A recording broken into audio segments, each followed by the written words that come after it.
चलो ये गल्लां बड़ियां बंद कर लो।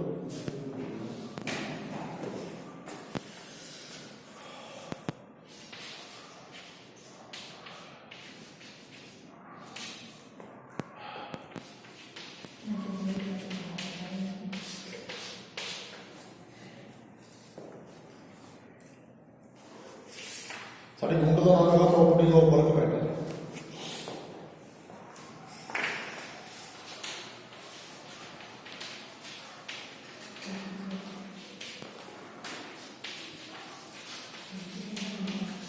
पता नहीं कब बाहर जाना है क्रिकेट है ना वही जाना कनेडा इंग्लैंड दे स्टेडियम और वही है ना। अच्छा कहीं खड़े हो गए खड़े हो बड़ी का मीटिंग ऊपर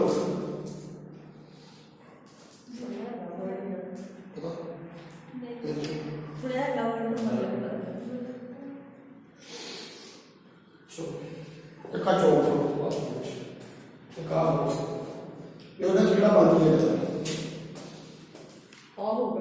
ज्यादा पर आना दैट इज वर्क प्रॉपर्टी जेड़ा ज्यादा पर आना वर्क बोलते ठीक है जी। सो ਇਹਦੇ ਵਿੱਚ ਅਸੀਂ ਜਿਹੜਾ ਕੋਈ ਸਾਡੇ ਕੋਲ ਮੈਟਰ ਹੈ ਜਾਂ ਕੁਝ ਵੀ ਹੈ ਜਾਂ ਕੋਈ ਵੀ ਸਾਡੇ ਕੋਲ ਕਹਿ ਸਕਦੇ ਆ ਬਲਕੀ ਮੈਟਰ ਹੈ ਉਹਦੀ ਪ੍ਰੋਪਰਟੀ ਦੀ ਸਟੱਡੀ ਕਰਨੀ ਹੈ ਜਿਵੇਂ ਤੁਹਾਨੂੰ ਦੱਸਿਆ ਰਬੜ ਦੀ ਗੱਲ ਕਰਨਾ ਇਹਦੇ ਵਿੱਚ।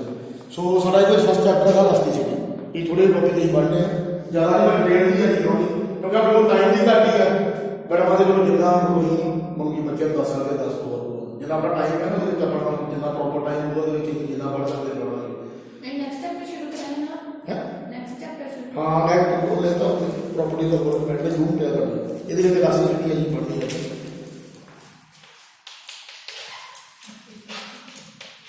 ये सारा टॉपिक है elastic and plastic behaviour of solid. Elastic and plastic behaviour of solid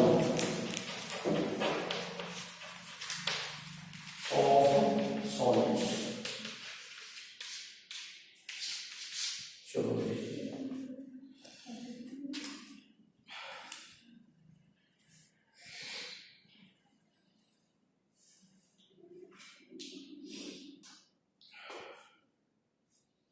देखो ये सारे रबड़ देखिए रबड़ का साइज कहीं ना इतना होता पर जब इसमें बोथ हैंड पे कोई ना कोई फोर्स अप्लाई करते हैं मान लो कोई यूनिफॉर्म फोर्स अप्लाई करते हैं रबड़ की करती है बाउंडेड हो जाती है लंबी हो जाती है कैसा होता है शेप और साइज चेंज हो जाता है पर जब मान लो कोई एक्सटर्नल फोर्स कर देते हैं फिर भी करती रबड़ कड़ी है आप रीजनल शेप और साइज के नीचे रीजन हो जाती है वापस आ जाती है ठीक है जी।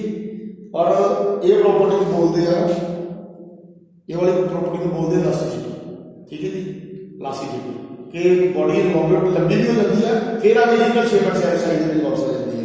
सो जेड़ा का फोर्स करता है केड़ा फोर्स है केड़ा लंबा करता है that is deforming force line note कर नहीं कर सकते।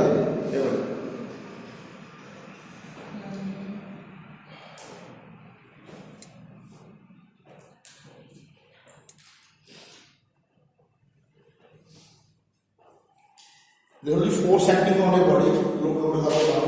Force acting on a body. Force acting on a body.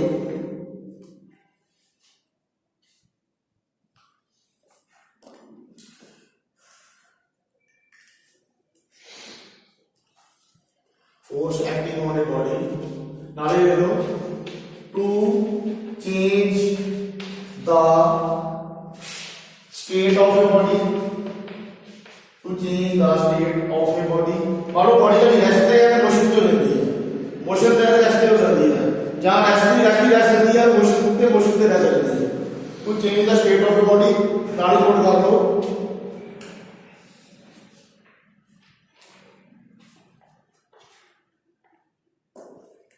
to change the shape and size of a body.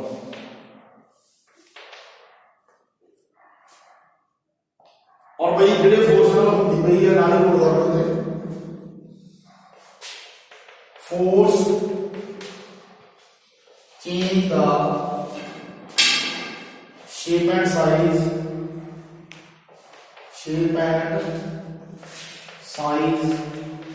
of body is called deforming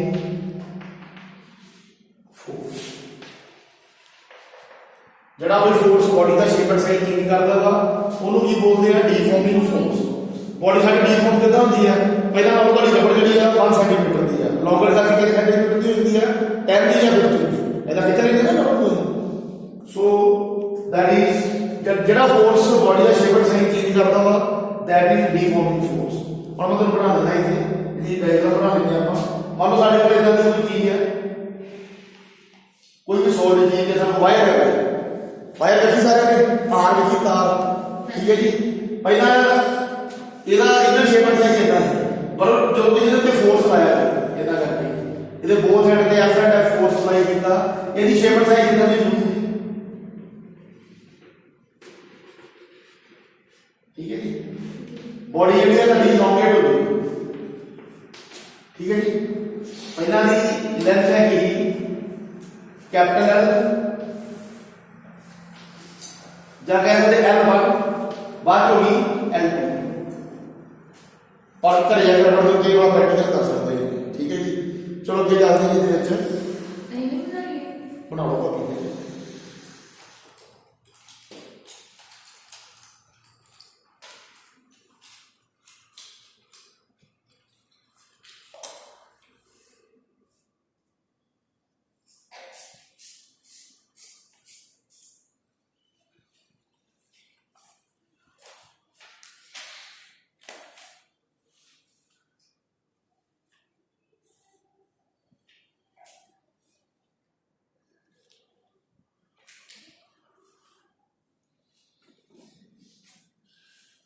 next हो जी last में body इधर load करूंगा मैं।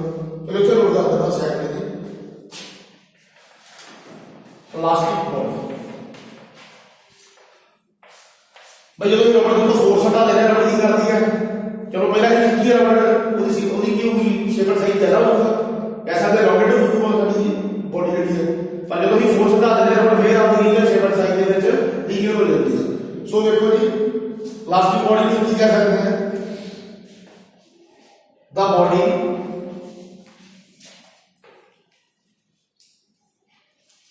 regain क्या कह सकते हैं? return back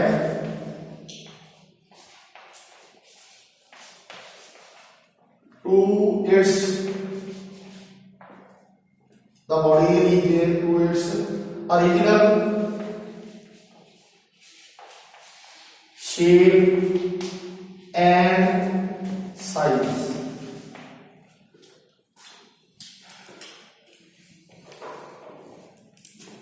after the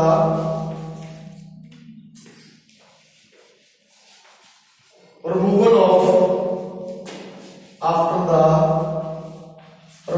of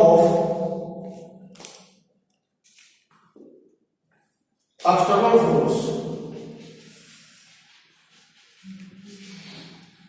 the body regains to its original shape and size after the removal of external force. After the removal of external force,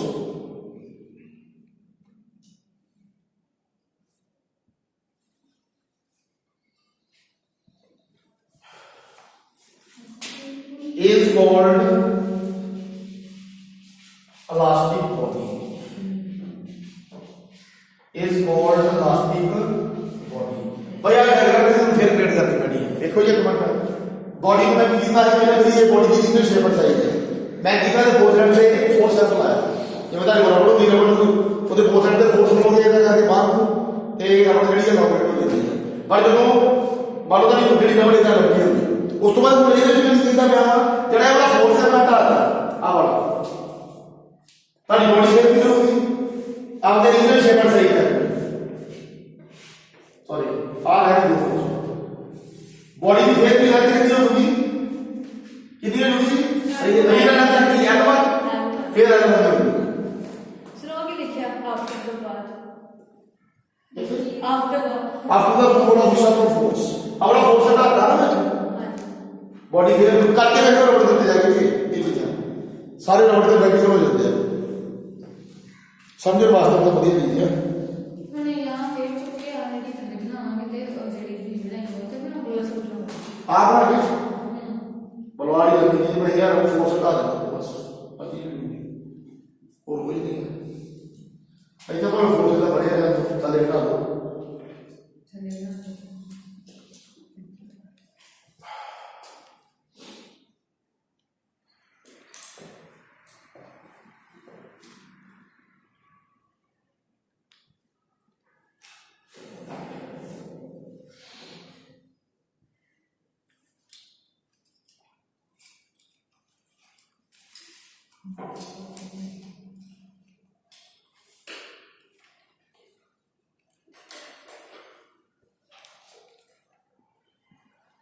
ਇਹਨੂੰ ਵੀ ਕੋਈ ਨਾ ਰੀਡ ਕਰੋ ਆਉਣ ਕੀ ਯੂਜ਼ ਫਰੇਜ਼ ਕਰ ਦੋ ਇतना है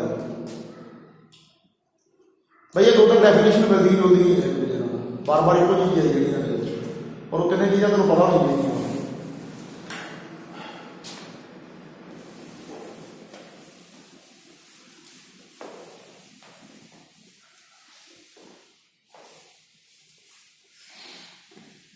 जी हम डेफिनेशन बनाना ना भी सीखनी है गलती होगी डेफिनेशन ਹੁਣ ਇਹ ਗੱਲ ਕਰਨੀ ਦੱਸ ਦਿਓ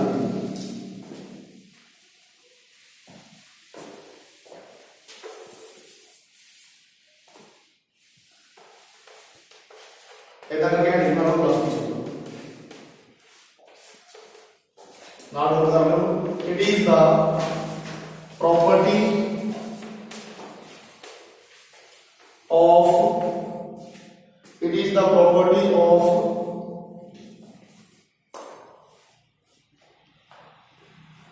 matter it is the property of matter to regains या कह सकते हैं return back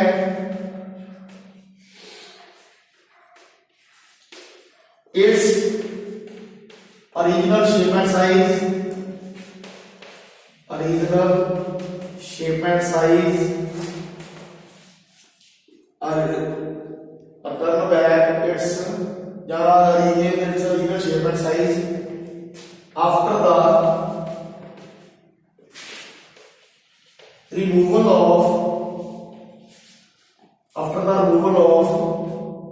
external force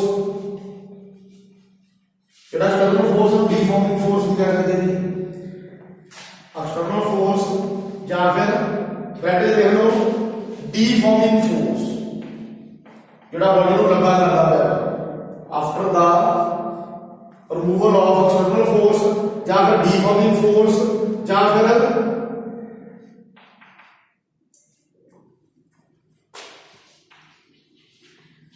elongation force कोई भी वर्ड यूज कर सकते हो तो बॉडी लंबी होती है वो वाला फोर्स ही हटा देते हैं फिर की ना बॉडी अपने लीनियर शेप एंड साइज में वापस कर देती है after the removal of external force deforming force या फिर elongation force is called elasticity बस अपने दिमाग में रबड़ वाली एग्जाम्पल ले आओ बेस्ट एग्जाम्पल है जी वास्ते ठीक है जी ये प्रॉपर्टी मैटर भी यूज होती है कुछ हद तक ज़्यादा नहीं कुछ हद तक बट रबड़ के बेस्ट है प्रॉपर्टी आप ही मास्क पाया हुआ खिंच के कर लेते हैं ना करके ठीक है जी सो इदा करके आप कह सकते हैं साढ़े स्ट्रैचेबल गारमेंट्स भी होते हैं कपड़े हो गए रेडीमेड आजकल लंबे हो जाते हैं छोटे कोई इतने ना लॉन्गेट हो जाते हैं इदा करके आप कह सकते हैं स्ट्रैचेबल पैंट लेती है लंबी हो जाती है पाना ठीक है जी उस तो बाद अजकल स्ट्रैचेबल शर्ट्स भी होती हैं और भी बहुत सारे कह सकते हैं जगह यूज होती है प्रॉपर्टी सो रबड़ के बेस्ट है सो मान लो जो रबड़ है मान लो कोई कोई बॉडी है ये रीजनल शेप एंड साइज है ऐसा रीजनल लेंथ है L1 area L1 A1 but एक कितना जी देते हैं बोथ साइड देते कितना फोर्स पाता एक्सटर्नल फोर्स एफ पर मान लो इधर दिया फोर्स है 10 न्यूटन, इधर भी है 10 न्यूटन, बॉडी को बैलेंस लंबी हो गई, कह सकते हैं बॉडी जी लॉन्गेट हो गई, कितना दी होगी फिर,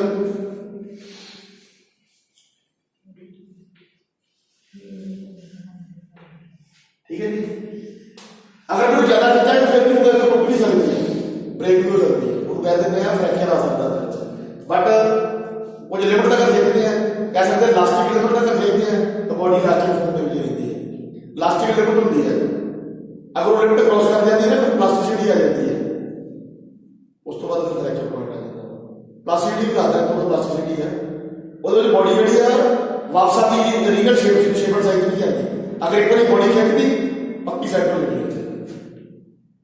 करके फेंक देता नहीं करके आज ना बार पीस हो जाते हैं स्टील वायर उन्होंने क्या करके फोल्ड कर दो तो ये कोई फोल्ड कर दी वो बॉडी फोल्ड नहीं होगी फिर बात सच्ची, ठीक है जी। और मैं एकदम कभी ना बोल सकता है बेस्ट एग्जांपल वायर वाली एग्जांपल बेस्ट है, ठीक है जी। देखो जी हुन आ वाला फोर्स एफ है साइड में रख दिया हुआ, चलो जी बॉडी की लेंथ कितनी होगी दोस्तों, अब नेट कर लेंगे, इसकी लेंथ हो गया L2 और एरिया कितना हो गया A2। देखो जी थे लेंथ कितनी है बॉडी की कितनी होगी, पहला इतनी लेंथ थी बाद इतनी हो गई, एरिया ਜਿਹੜਾ पहले से ज्यादा थी एरिया डिक्रीज हो गया जो तो बॉडी को लॉन्गेट करते हैं। और देखो जो ये फोर्स हटा देंगे और आपका फोर्स हटाता है कौन क्यों होगा जी बॉडी आपकी इक्वल शेप एंड साइज में फिर करनी ये ना, ठीक है जी।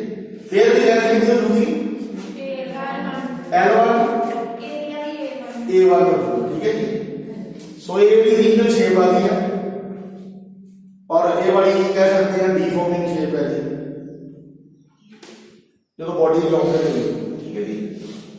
सो रजो ने गल करें प्लास्टिसिटी की, ਇਹਦੇ ਵਾਸਤੇ ਤੁਸੀਂ ਕੋਈ ਵੀ ਮੈਟਲ ਪੀਸ ਲੈਣਾ ਹੈ ਉਹਨੂੰ ਫੋਲਡ ਕਰਕੇ ਤੁਸੀਂ ਇੱਕ ਵਾਰੀ ਫੋਲਡ ਕਰਤਾ ਨਾ ਉਸ ਤੋਂ ਬਾਅਦ ਜਿਹੜਾ ਤੇ ਫੋਰਸ ਤੁਸੀਂ ਮੰਨ ਲਓ ਇੱਕ ਵਾਰੀ ਫੋਰਸ ਲਾਇਆ ਬੋਡੀ ਜਿਹੜੀ ਫੋਲਡ ਹੋ ਗਈ ਬੈਂਡ ਹੋ ਗਈ, ਬਟ ਤੁਸੀਂ ਉਹ ਫੋਰਸ ਹਟਾ ਦੇਣਾ ਬੋਡੀ ਆਪਣੀ ਰੀਜਨਲ ਸ਼ੇਪ ਤੇ ਵਾਪਸ ਨਹੀਂ ਆਊਗੀ। ਲਿਖਦਾ ਜੀ ਜਿਹੜੇ ਵਾਇਰ ਦਾ ਪੀਸ ਲੈਣਾ ਉਹਦੇ ਬੋਥ ਸਾਈਡ ਦੇ ਉੱਤੇ ਐਕਸਟਰਨਲ ਫੋਰਸ ਅਪਲਾਈ ਕਰਨਾ, ਬੋਡੀ ਜਿਹੜੀ ਇੱਕ ਬੈਂਡ ਹੋ ਜੂਗੀ ਉਹ ਵਾਇਰ ਬੈਂਡ ਹੋ ਜੂਗੀ, बट जो फोर्स हटा देना हाथ चुक लेने देखो जी वो बेंड किया ना बेंड ही होगी वो वायर फिर सीधी नहीं होगी, क्यों दैट इज प्लास्टिसिटी, उन्होंने बोलते प्लास्टिसिटी। अं एक बार बॉडी जी है शेप साइज चेंज कर दिए बाद जो ओरिजिनल शेप साइज के वापस नहीं होगी, ये लाइन रोल नहीं करनी कोई होगी, अं किसी भी बॉडी के उत्ते एक्सटर्नल फोर्स अप्लाई करते हैं बॉडी आपकी ओरिजिनल शेप साइज में वापस नहीं होगी, अगर एक बार बेंड करती बेंड ही होगी रबड़ वो की बोलते हैं इलास्टिसिटी बोलते हैं, पर रबड़ की कोई लिमिट होती है ज्यादा हिट तक टूट जाती है, ठीक है जी। मीन जो आपकी इलास्टिक लिमिट जी क्रॉस कर देती है, एक इलास्टिक लिमिट होती है जिस तक बॉडी वापस आ जाती है, ज्यादा हिट तो टूट जाती है, पर तुम्हें पता ही है सारे करके देखा ना प्रैक्टिकल पहले चलो मैं रेस में प्लास्टिक दे सकता रेस कर लो आ जाए है तो आप क्लास भाई दो मेरे टॉपिक हो करने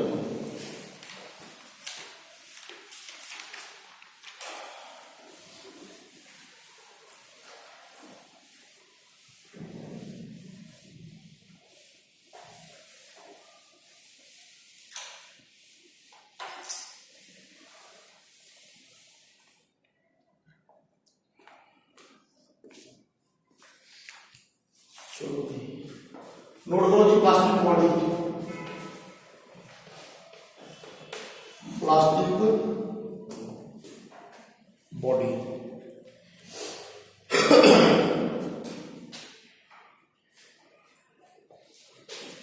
प्लास्टिक बॉडी जहां पर plasticity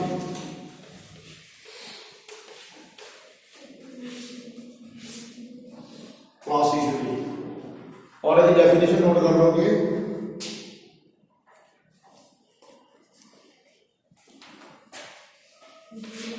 when a body by please when a body does not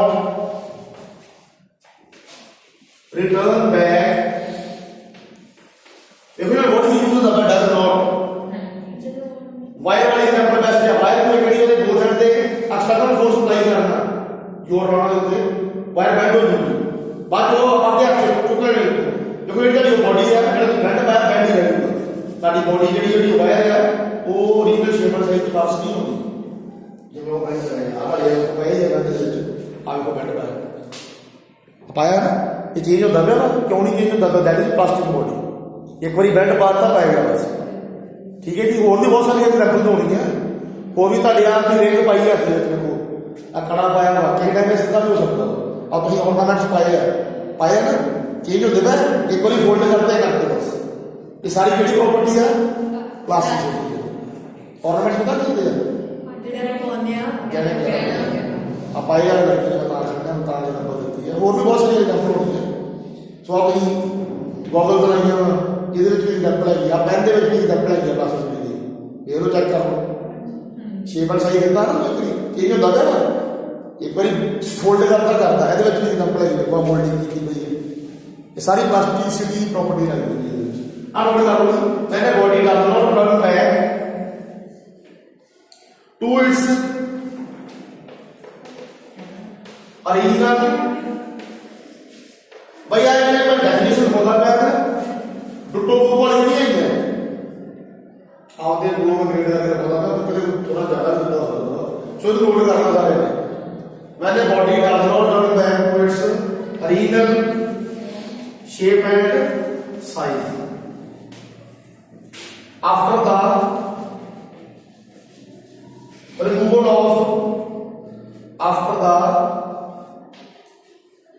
of external force. After the removal of external force. भाई external force को क्या कहते हैं? भाई ना फोर्स हमारे बॉडी का तो क्या कहते हैं? डिफॉर्मिंग फोर्स भी कह सकते हैं. उस तो बाद elongation फोर्स भी कह सकते हैं. स्ट्रेचिंग फोर्स भी कह सकते हैं. बॉडी को स्ट्रेच करना देखो को जी लग रहा है उससे ज्यादा बॉडी होती है. मैं जिसे पढ़ रहा था स्ट्रेचिंग फोर्स की ਤੁਹਾਡੀ ਬੁੱਕ ਦੇ ਵਿੱਚ ਡੀਫਾਰਮਿੰਗ ਬॉडी ਨੂੰ ਲਿਖਿਆ ਹੋਇਆ. ਕਿਸੇ ਬੁੱਕ ਦੇ elongation ਵੀ ਹੋ ਸਕਦਾ ਹੈ. ਕਿਸੇ ਦੇ स्ट्रेचिंग ਵੀ ਹੋ सकता है. ठीक है. सो देखो जी after the rule of external force ਨਾਲ ਹੀ ਨੋਟ ਕਰ ਲਓ is known as plasticity या फिर प्लास्टिक बॉडी. ठीक है करके दिखा देना. मैं एग्जाम्पल बहुत सारियां फिर मैं एक डायग्राम तो बनवा देना ਇਹਦੇ ਵਿੱਚ. सेम ही इतना एक वायर एक पीस ले लो एक बॉडी ले लो. ਇਹਦੇ ਦੋ ਸਾਈਡ ਤੇ ਕਿਹੜਾ ਫੋਰਸ ਅਪਲਾਈ ਕਰਨਾ? F P. ਚਲੋ P ਨੇ ਆਪੀ F. ठीक है जी. ਤੁਸੀਂ ਮੰਨ ਲਓ ਇਧਰ ਜਿਹੜਾ 20 ਨਿਊਟਨ ਅਪਲਾਈ ਕੀਤਾ ਇਧਰ ਵੀ 20 ਨਿਊਟਨ ਅਪਲਾਈ ਕੀਤਾ. ਬॉडी ਕਰੂਗੀ ਚਲੋ ਇਹਦਾ ओरिजिनल शेप एंड साइज देख लो जी. लेंथ L1 मान लो एरिया A1 मान लो. ठीक है जी. लेट कर लो. उस तो बाद देखो जब बॉडी कितनी की होगी बॉडी लॉन्गेड होगी लंबी होगी. सो बॉडी लंबी कितना दी होगी देखो ऊपर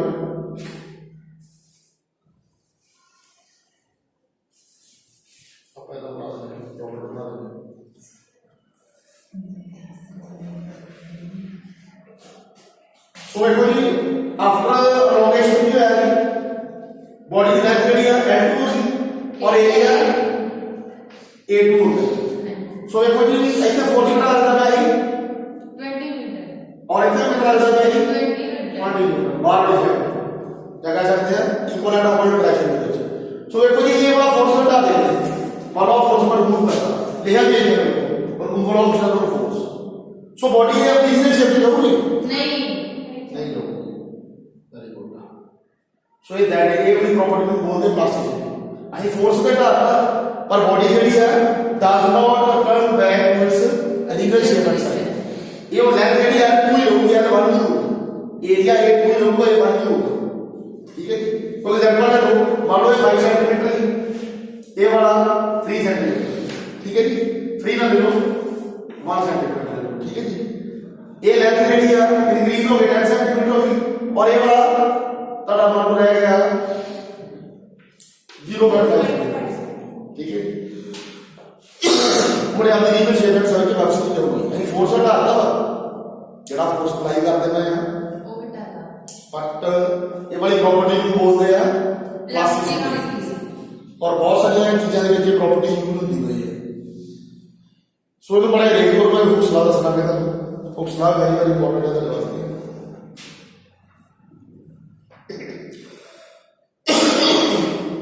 ਜਾਓ ਆਪਣੇ ਘਰ ਮਨਪ੍ਰੀਤ ਦੇ ਪਹਿਲੇ ਨੰਬਰ ਤੇ ਗੱਲ ਕਰ ਰਹੇ ਜਾਓ ਇੱਧਰ ਬੈਠਾ ਤਾਂ ਉਹ ਨਿਕਲੇ ਕਰਦੇ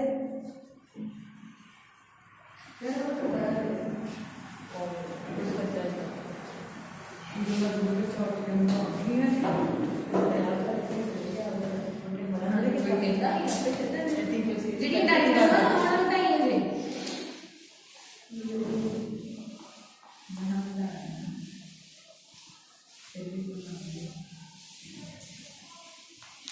ਕਿਤੇ ਟੌਪਿਕ ਕਰਾਉਣਾ ਮਿਟਾ ਦੇ ਦੇਣਾ तो कितने टॉपिक करोगे हाँ जी कितने टॉपिक करोगे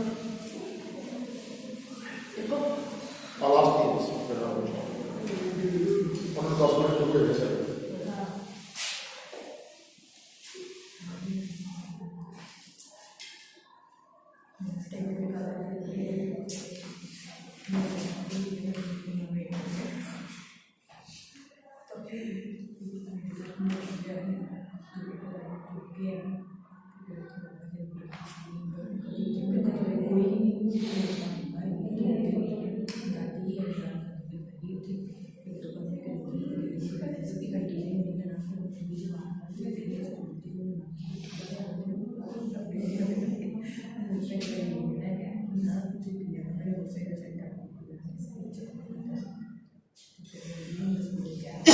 अगर डॉक्टर ही हुक्स लॉ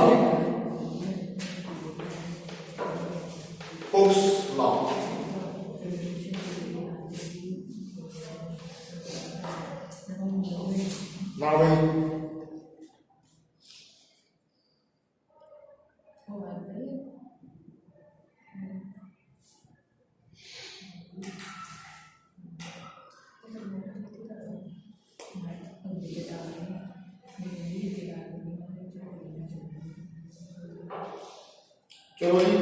चलो जी ये लाभ की कहता हूँ ये बड़ी पेपर की गल होती है टेस्ट देने की it's not state that it's not states that stress is directly proportional to strain. Stress is directly proportional. It's not stated that stress is directly proportional to strain. Stress is directly proportional to strain within elastic limit. Within elastic limit. देखो जी stress के बोलेगा वो क्या force load है body के ऊपर body को फेंक देना स्ट्रेन की अफेक्ट है बॉडी लंबी हो जाती है और बढ़ते तो जाएगा फोर्स लेवल के साथ खींचो जेड़ा भी फोर्स लाਉਂਦੇ ਪਏ दैट इज स्ट्रेस और ताड़ी बॉडी भी बराबर जो भी लंबी हो जाएगी जेडी की लंबी हो जाती है वो बोलते हैं स्ट्रेन आगे जाके सारे टॉपिक होने हैं वैसे तो थोड़ा सा दसया जेड़ा भी फोर्स लाओगे ਉਹਨੂੰ स्ट्रेस को लेगा कैसा तनाव को लेगा और ये स्ट्रेन जेडी बॉडी लंबी हो जाती है वो स्ट्रेन को लेगा with in elastic limit is known as Hooke's law.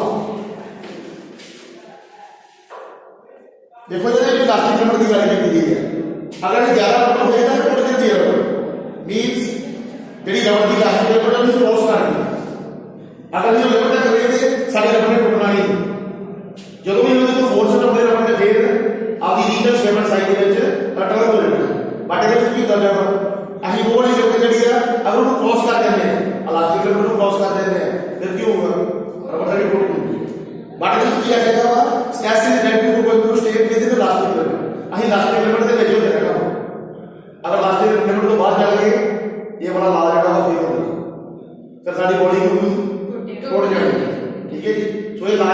ਵਿੱਚ ਹੀ ਗੱਲ ਕਰਦਾ ਲਾਸਟਿਕ ਲਿਮਟ। ਠੀਕ ਹੈ ਜੀ। ਹਾਂਜੀ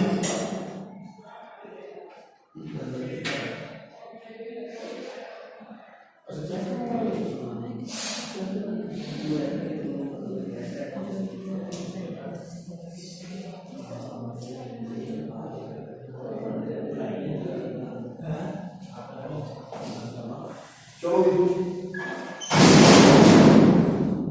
देखो जी ये कोई सारे को रबड़ है टोटल फोर्स अप्लाई करते हैं उन्होंने स्ट्रेस हो जाएगा और अभी लास्टिक लेवल पे देखो ये रहना अगर लास्टिक लेवल पे क्रॉस करके कभी रबड़ टूट गई रबड़ की एग्जांपल कहां लेंगे तो ये मेटल के अप्लाई होती है सॉल्ट बॉडी जो फ्री लेवल की अप्लाई होती है और रबड़ कहां रह सकता है तो शुरू समझो सो देखो जब इस रबड़ को ज्यादा करके तो टूट जाती है आई मीन नहीं होती है लास्टिक लेवल पे क्रॉस करके बट हम क्या करते हैं कोई स्ट्रेस अप्लाई कर देते हैं और सारी बॉडी की डीफॉर्म होती है। ठीक है जी। और लास्टिक लिमिट के विच करेंगे पे विद लास्टिक लिमिट अगर लास्टिक लिमिट क्रॉस करेंगे तो रबड़ टूट जानी है बट हम लास्टिक लिमिट के विच लेके स्ट्रेस अप्लाई कर देते हैं बॉडी साडी लॉन्गेड होती है डीफॉर्म होती है जिन्हें उसकी बॉडी की स्टेट कह सकते हैं स्टेट करनी होती है अगर हमारी बॉडी लंबी होती तो बहुत स्टेट करनी होती है अगर हम बॉडी को लेके दे रहे फोर्स होते हैं स्टेट स्ट्रेस होती है बॉडी में। ठीक है जी। जिवें तुसीं मान लो बैक बैठे तो बैठे तारा वेट बैक के उत्ते अप्लाई होता है ਜਿਹੜਾ ਇਹ ਤੁਹਾਡਾ ਟੇਬਲ ਹੈ ਉਹਦੇ ਵਿੱਚ ਕੋਈ ਪ੍ਰੋਸੈਸ ਹੁੰਦਾ ਹੈ ਆਪਣੀ ਕਾਪੀ ਤੇ ਲਿਖਦੇ ਤੇ ਦਬਾਅ ਪਾਉਂਦੇ ਨੇ ਤੁਹਾਡੀ ਪੈਨ ਦੇ ਵਿੱਚ ਵੀ ਕੋਈ ਨਾ ਕੋਈ ਸਟ੍ਰੈਸ ਹੁੰਦਾ ਹੈ। ਠੀਕ ਹੈ ਜੀ। ਅਗਰ ਕੋਈ ਬੋਡੀ ਲੰਬੀ ਹੋ ਜਾਂਦੀ ਲੌਂਗੇਡ ਹੋ ਜਾਂਦੀ ਹੈ ਉਹ ਸਟ੍ਰੇਨ ਹੋ ਜਾਂਦੀ ਹੈ। ਸੋ ਇਹਦੇ ਵਿੱਚ ਸੇਮ ਉਹ ਚੀਜ਼ ਹੈ ਕਿ ਸਾਡੇ ਕੋਲ ਕੋਈ ਬੋਡੀ ਹੈ ਅਸੀਂ ਕਿਤੇ ਲਾਸਟਿਕ ਲਿਮਟ ਉਹਦੇ ਉੱਤੇ ਸਟ੍ਰੈਸ ਅਪਲਾਈ ਕਰਦੇ ਹਾਂ ਫੋਰਸ ਅਪਲਾਈ ਕਰਦੇ ਹਾਂ ਔਰ ਬੋਡੀ ਸਾਡੀ ਅਲੌਂਗੇਡ ਹੁੰਦੀ ਹੈ। ਠੀਕ ਹੈ ਜੀ। ਸੋ ਉਹਨੂੰ ਬੋਲ ਦਿੰਦੇ ਹਾਂ ਮੁਸਲਾ ਬੋਲ ਦਿੰਦੇ ਹਾਂ। ਸੋ ਇਹਨੂੰ ਕਿੱਦਾਂ ਦੇਖ ਸਕਦੇ ਹੋ ਨੋਟ ਕਰ ਲਓ stress is directly proportional to strain. Stress is directly proportional to strain. देखो ये directly proportional का साइन उल्टा दो, इन्हें उल्टा दो कि आपको देखो सारे को stress ये जगह की इक्वल टू है और नाल की लगेगा कांस्टेंट लगेगा, नाल की लगेगा कांस्टेंट, ये जगह पे कांस्टेंट लगेगा और नाल मल्टीप्लाई लगेगा strain।